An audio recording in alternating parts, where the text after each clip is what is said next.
profissão. Vocação é aquilo que você exerce e que tem um talento nato, ou seja, nasce com predisposições, inclinações para determinados trabalhos. E lembrando que Allan Kardec definia o trabalho como qualquer ocupação útil, não necessariamente remunerada. O trabalho pode ser qualquer ocupação que seja útil. Isso é trabalho.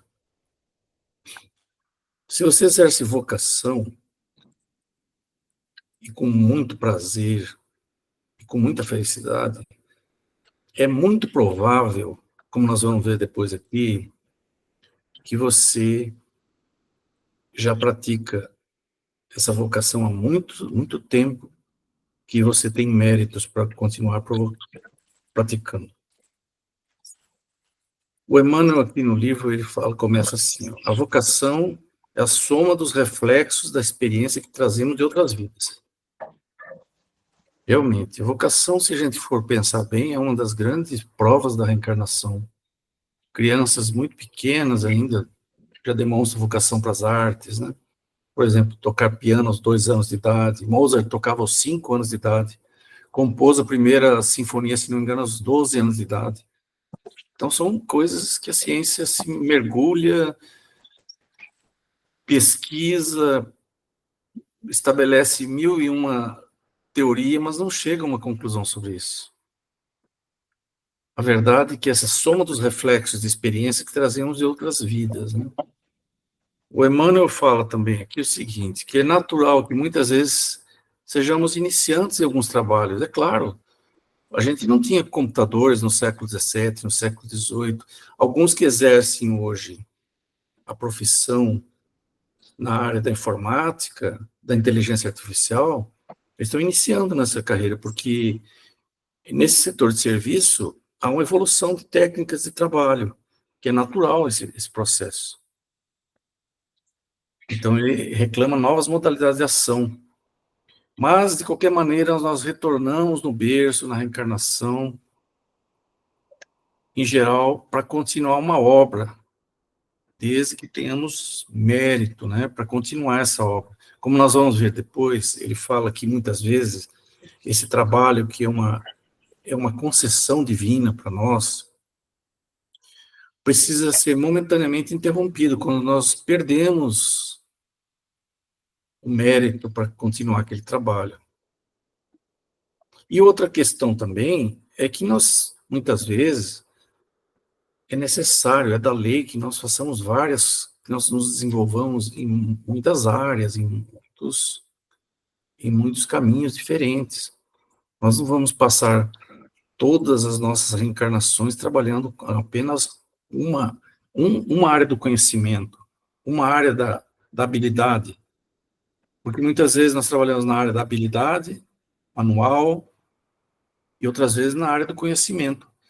Então, não é possível que a gente sempre siga o mesmo caminho, mas que a gente faz parte da lei da diversidade dos nossos atos. O exemplo máximo, por exemplo, é reencarnar como homem ou mulher. A gente sabe que em algum momento nós vamos ter que passar por experiências como homens, como mulheres.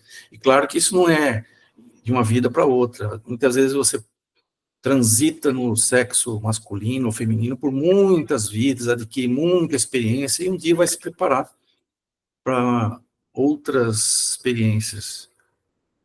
Ele continua falando que esse título profissional, em todas as ocasiões, é carta de crédito para nós. E a vocação também é carta de crédito para nós criarmos os reflexos, as ligações, as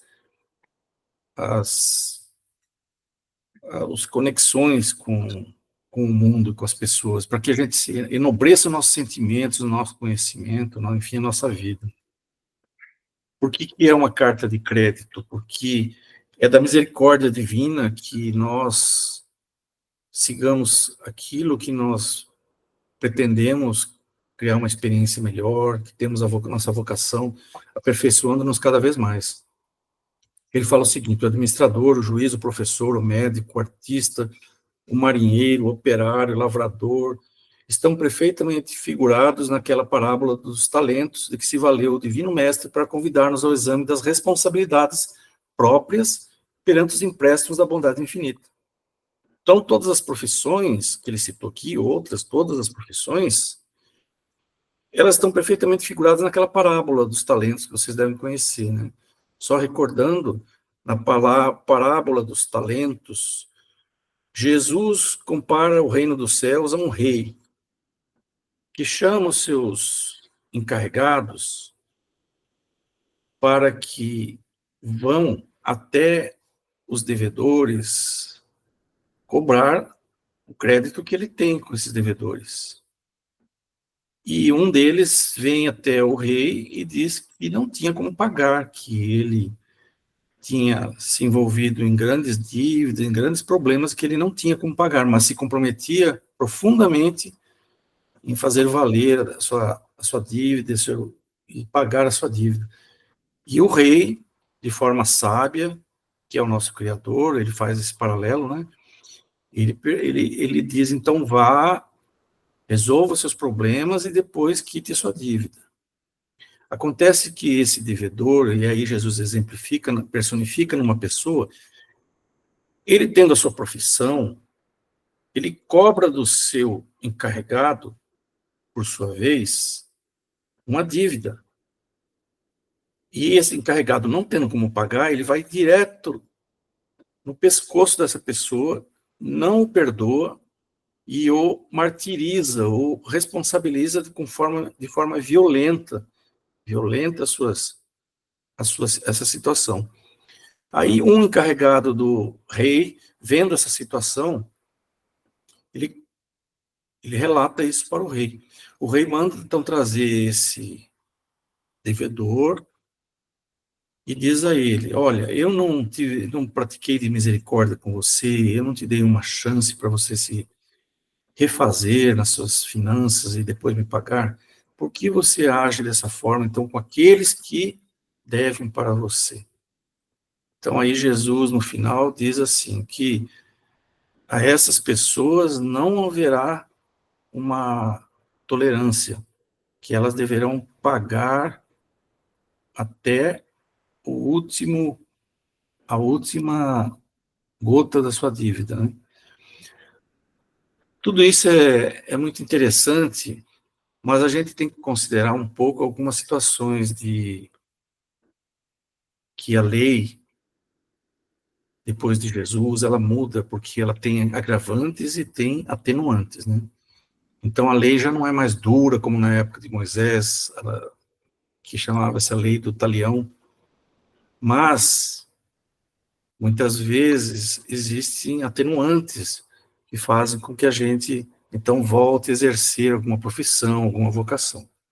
Cada espírito recebe, no plano que se encontra, certa cota de recursos para honrar a obra divina e engrandecê-la. Então, Deus nos dá uma certa cota de recursos. Vamos examinar na nossa vida pessoal, nossa profissão, nossa vocação, ou vocação e profissão, porque muitas vezes nós temos as duas coisas juntas. Algumas pessoas têm o grande mérito divino, a grande misericórdia divina, a grande cota de recursos que Deus nos dá é de unir profissão e vocação. Então, a pessoa exerce uma profissão e aquela profissão é sua vocação também. É uma coisa muito bacana isso, de muita felicidade. Mas, em muitas circunstâncias, o que acontece com nós?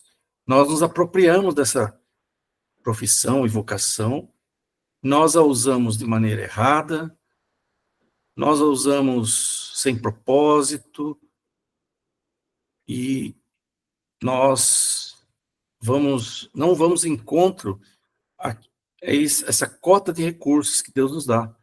De alguma forma, nós exageramos nas medidas para o lado pessoal, nos beneficiando, e beneficiamos menos as outras pessoas. Porque é da lei também que se reparta toda a cota de recursos que Deus nos dá.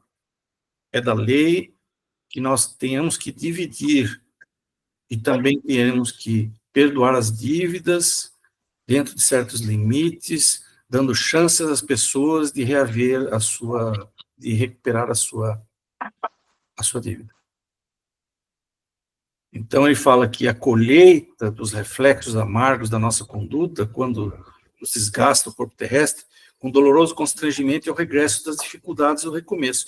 Quando nós abusamos dessas cotas de recursos que ele fala, é natural que nós tenhamos os reflexos amargos. Aí ele dá uma série de exemplos aqui, o Emmanuel, né? Esse livro, Pensamento e Vida, ele, no prefácio dele, eu sempre gosto de dizer aqui, porque eu acho muito interessante, ele é uma cartilha que é lida para as pessoas lá do nosso lar, para as pessoas que vão reencarnar. As últimas palestras, as últimas séries de palestras a todos nós que vamos reencarnar, ou todos aqueles que reencarnaram provindos dessa colônia, nosso lar, eles eram dadas essas palestras, né? Sobre profissão, sobre vocação, sobre saúde, sobre o corpo, sobre família, que são os vários capítulos desse livro. E aqui nesse capítulo especificamente, ele fala assim que nós, na profissão e na vocação, vamos ter essa cota de recursos, mas vamos colher os reflexos da nossa conduta. Então ele cita, né, algumas situações para exemplificar. O juiz que criou reflexos de crueldade, perseguiu inocentes, costuma voltar no tribunal, no mesmo tribunal, com lágrimas de réu condenado injustamente. Então, aquele juiz que condenava de forma inflexível, cruel, os inocentes, agora volta como réu muitas vezes. Condenado, aquele réu que é condenado injustamente. Vocês muitas vezes devem ter visto em notícias, em jornais, é muito comum isso aí nos Estados Unidos, no Brasil, pessoas que são condenadas injustamente, passam 10, 15, 20, 30 anos na cadeia sem ter sido, justamente, sem ter cometido delito nenhum. Nos Estados Unidos, por exemplo, onde existe a lei marcial, né, a lei de condenação por que a pessoa perde a vida, né, esqueci o nome agora, muitas pessoas foram condenadas a perder a sua vida e depois se confirmou que a pessoa não tinha culpa. Esses são casos extremos, né? Ele fala do médico também que abusou das possibilidades que foram entregues. Então, era um tirano lá dentro do hospital, usou de poder, né, da sua ascendência como médico para dominar os departamentos, as várias áreas, né, causando distúrbios, causando problemas, e isso prejudicando as pessoas, depois retorna ao hospital como aquele apagado, humilde enfermeiro lá, defrontado por sacrifícios, né, a fim de ganhar o pão de cada dia. Mas lembrando que tem atenuantes em tudo isso, né? Muitas vezes a pessoa passa um período ali, um grande sacrifício, mas depois consegue, tem méritos para reaver uma parte daquele seu projeto, daquele seu caminho, né? Ele fala também do agricultor, que destruiu as energias dos cooperadores humildes, né, dos trabalhadores lá na gleba, no campo, para os serviços do campo. Vem agora, né, na condição de pobre lidador, trabalhador do campo, padecendo o sistema de luta em que se prendeu moralmente à esperança dos outros. Alguns artistas famosos, eméritos, que usaram a sua inteligência, sua habilidade para desregramentos, né, para fazer propagandas que desviaram mentes, crianças, adultos do seu caminho. Muitos artistas se dedicam ainda hoje, né, por exemplo, a fotos, a artes na mídia, hoje na mídia eletrônica, nos museus, que praticamente desviam as mentes, produzem desregramentos do comportamento social saudável, né? Depois vem como anônimo companheiro do pincel, esse é aquele pintor, né, de muro, pintor de quadros humildes, que não tem sucesso, ou está lá na ribalta, né? A ribalta é aquele foco lá do palco, aquela pessoa que fica iluminando os famosos lá no palco, então ele vem apenas com aquele papel humilde da ribalta de ser a segundo escalão, às vezes até o terceiro escalão lá do palco, cheio de inibições, né? Querendo ser um ator, querendo ser uma atriz, desejando muito estar lá no palco, né? Mas fica lá inibido, com papel terciário, tendo aquela habilidade, aquele desejo, mas não consegue ultimar, não consegue chegar ao final das suas com grandes dificuldades. Então, o Emmanuel vai dando exemplos que nós temos que pensar, né? Nós conhecemos muitas pessoas que têm essas grandes aspirações artísticas, profissionais, e que têm grande dificuldade para chegar lá. Mulheres dignificadas por nomes distintos, ou seja, mulheres que tinham nomes, né, dentro da sociedade distintos, nomes famosos, ou então, do ponto de vista político-social destacado, né, confiadas ao vício e à dissipação, com esquecimento dos altos deveres que marcam a rota frequentemente voltam, então, no lar, na categoria de ínfimas servidoras, aprendendo duramente a reconquistar os títulos veneráveis de esposa e mãe. Concluindo aqui sobre vocação, ele fala que é comum, no retorno, muitos de nós temos que suportar preterição e hostilidade. Quantos de nós, né, em ambiente familiar, em ambiente profissional, não somos preteridos, às vezes, a um cargo de chefe, a um cargo de diretor, de diretora, recebemos hostilidades. Então, nós temos que pensar que tudo está conectado, o que o Emmanuel chama de reflexo, que está inserido na lei de causa e efeito, muito bem descrita, com detalhes para quem tem interesse, nas obras espíritas, no Livro dos Espíritos, tem várias páginas lá que fala sobre a lei de causa e efeito, detalha essas questões, né, que são tão importantes. Então, essas preterições, hostilidades, embaraços, desgostos, são reflexos das nossas atitudes, muitas vezes, de outras vidas. Agora, a gente tem que lembrar que, muitas vezes, são reflexos de coisas que nós fizemos aqui nessa própria reencarnação, não só em outras vidas, né? Nós, às vezes, em certos períodos das nossas vidas, nós preterimos os outros, né? Causamos hostilidades, e lá, muitos anos depois, passamos pela mesma situação, nesta própria vida, não necessariamente em outras vidas, como ele está dando esse exemplo aqui. É da lei que nós vamos refletir os nossos comportamentos nesta vida ou em outras vidas passadas, né?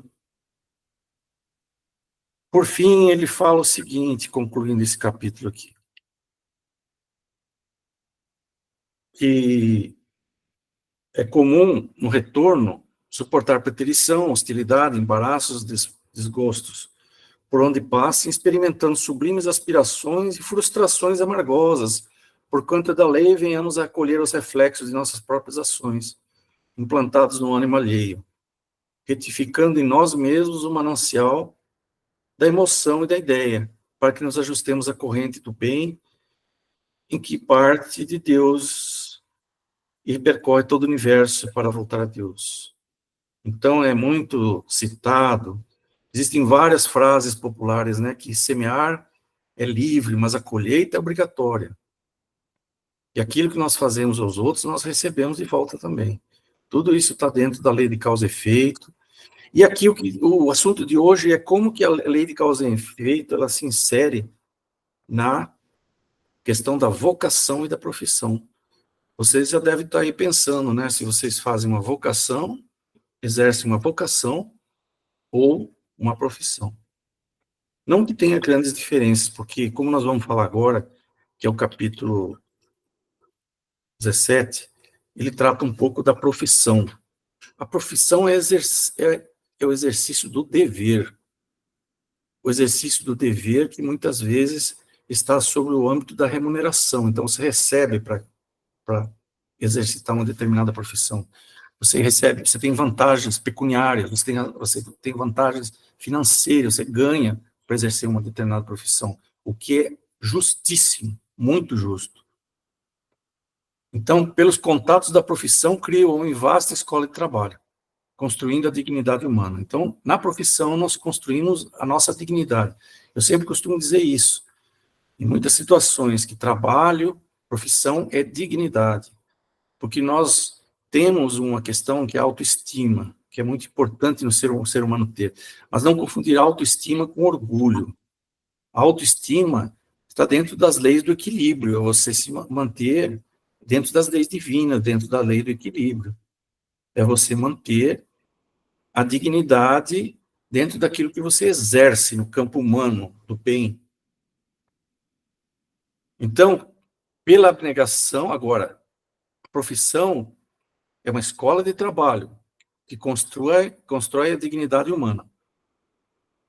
Agora, olha que interessante, que bonita essa frase. Pela abnegação emite reflexos da beleza divina, encerrando trilhos novos para o reino celestial. A profissão honestamente exercida, embora em regime de retribuição, nós recebemos, inclina os semelhantes para o culto de dever. Então, toda profissão bem exercida nada mais é do que a intuição do dever. Aquilo com... Inclusive, teve um capítulo aqui desse livro, e tem outros livros falando do dever, né? No próprio Evangelho tem uma mensagem, que eu não me lembro agora de quem é, acho que é de João Evangelista, sobre o dever. Muito bonita. E eu tenho uma coisa que eu gosto muito, que eu sempre converso, que, assim, nós, quando reencarnamos, nós não lembramos explicitamente das coisas, quem nós fomos, e nem quando desencarnamos. Quando nós desencarnamos e passamos para lá, nós não lembramos imediatamente das outras vidas. Isso aí é também uma concessão divina sobre esse regime muito especial, situações muito especiais. Então, a profissão, honestamente exercida é um culto ao dever. Mas nós, quando reencarnamos, temos uma intuição do dever. Quando nós sabemos exatamente o que nós devemos fazer. A abnegação é o sacrifício pela felicidade alheia.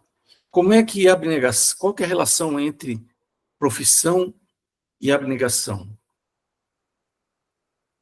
A abnegação é muito simples. A abnegação começa onde termina o dever da profissão. Ou seja, quando você realiza o teu dever explícito numa profissão, você está realizando o teu dever, aquilo que você tem que fazer, pelo qual você é retribuído, você ganha. Mas se você passa um pouco do seu dever, da profissão, e exerce um pouco mais de livre e espontânea vontade pelos outros, você ultrapassa os limites daquilo, buscando a felicidade dos demais, isso nós estamos já no campo da abnegação. O delinquente comum, algemado ao cárcere, inspira piedade, mas o herói, o paladino de uma causa nobre, né? Aqui eu vou citar o Mandela, por exemplo. O Mandela. Então, o paladino de causa nobre, injustamente recluso, ou seja, preso, provoca respeito e imitação. Assim foi com Mandela, injustamente recluso e aprisionado, Nelson Mandela, na África do Sul, ele provocou o respeito, imitação e admiração de muitos nós. Ele cita aqui também o seguinte, o administrador consciente, né? Quem administra as coisas na vida, tem como profissão administrar os bens, administrar nos diversos campos, né? Culturais, financeiros, é o administrador consciente e amigo que reparte os bens do serviço. Vamos dar um exemplo aqui muito típico de como essa questão do administrador é uma coisa tão interessante para nós, né? Frequentemente, lá no núcleo assistencial, nós recebemos doações de várias entidades que são administradas por pessoas. Então, nós recebemos do Ministério Público, recebemos de várias entidades. Vejam que bonito. Essas pessoas que administram, que são diretores, administram esses diversos setores, eles escolhem conscientemente repartir os bens do serviço. Então, o que sobra lá, eles doam. Eles estão fazendo algo mais, ou algo além da profissão deles. Eles já estão no campo da abnegação. E Emmanuel vai falar um pouquinho mais para baixo aqui, o que representa a abnegação para nós. É uma coisa muito bonita. Você abnegar-se, fazer um pouco além da sua profissão, representa um contato com entidades de muito elevada categoria, muito elevadas.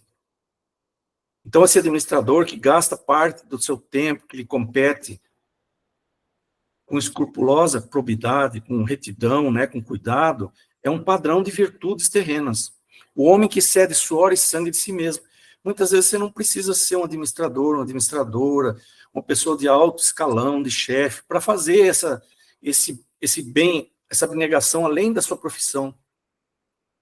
Então, o simples, vamos dizer assim, o simples carpidor lá que carpe um quintal, se ele vai fazer, se ele é contratado para fazer uma área, uma determinada área de um terreno, e ele exerce lá com muito suor e sangue, ele faz um trabalho a mais, ele vai carpir a frente da casa, a lateral, ele faz um trabalho a mais do que ele foi contratado, ele também vai inspirar admiração, vai inspirar confiança, né? Então, é mais um exemplo, assim, de que a profissão, em qualquer nível, se ela é brindada, se ela é coroada com essa questão da abnegação, ela é muito... Ele chama de apóstolo das virtudes celestes, essa pessoa que exercita isso. É um apóstolo das virtudes celestes. A ama, né, aquela ama de leite, né, devidamente paga pelo seu trabalho, ou a cuidadora, né, junto à criança que lhe recebe carinho, é credora natural da atenção e reconhecimento, não há dúvida pelo seu trabalho, né? Mas agora, se ela exerce aquilo com coração materno, né, com renúncia, aquilo arrebata a gente, aquilo é um exercício de glória do amor puro. E assim ele vai falando aqui de vários exemplos, né?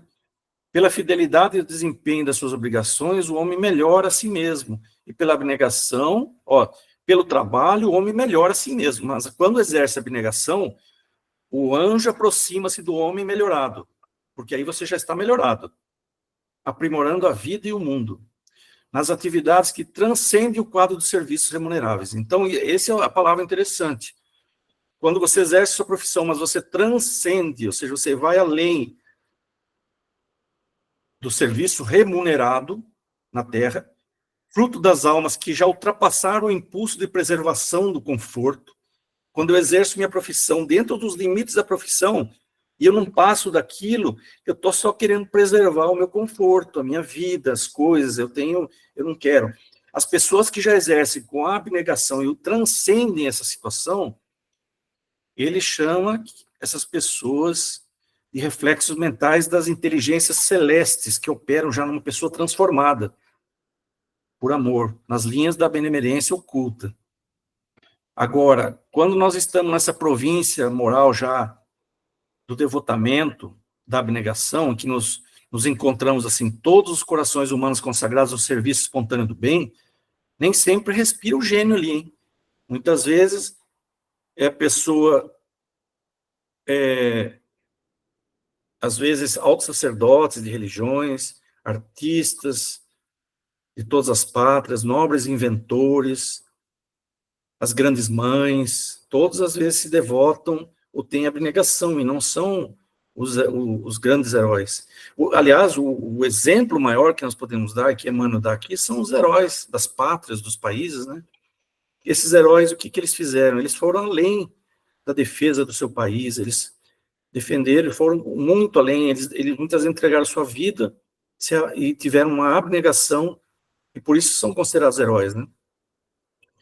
Por todos esses, a espiritualidade superior desce gradativamente à esfera humana, sem qualquer ligação com o pagamento da popularidade. Porque é aí, pelo completo desprendimento de si mesma, no auxílio aos outros, que a alma vive o apostolado sublime da renúncia santificante, atraindo o pensamento divino para o burilamento e ascensão da humanidade.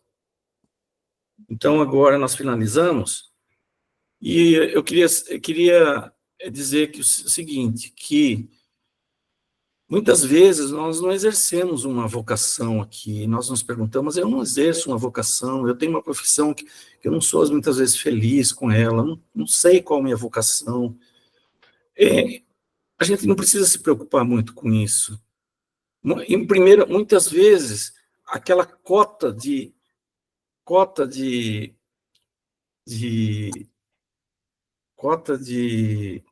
que nós recebemos, muitas vezes, é necessário que nós tenhamos um tempo de refazimento, de reconstrução do nosso caminho, de reavaliação do nosso trabalho, e encontrar, muitas vezes nós erramos o caminho também, nós temos que ver, porque assim como existem casamentos acidentais, que o André Luiz escreve muito bem no livro Os Mensageiros do Nosso Lar, ele fala muito bem, existem casamentos acidentais, que a pessoa, por desvario, por orgulho, por interesse, ele se une a pessoas que muitas vezes não estavam ali nessa programação espiritual de reencarnação. Assim também existem profissões que nós abraçamos muitas vezes que são acidentes do nosso caminho. O que fazer perante essas coisas, essas situações? Né? Primeiro nós temos que refletir. E eu acho que, acima de tudo, o mais elevado é saber aproveitar essa oportunidade que nós temos e transformar essa situação que nós estamos passando, de transformar, de transcender, que é a palavra que ele fala. Então, é fazer aquilo, passar a fazer aquilo com muito mais amor e abnegação. Bom, a mensagem de hoje era essa. Eu deixo aberto aí, se alguém quiser fazer um comentário, acrescentar uma coisa, comentar. Hoje nós estamos sem a gravação e sem a pessoa organizando aqui o nosso encontro da noite. Então, deixo aberto aqui por um tempinho para vocês comentarem. Obrigado.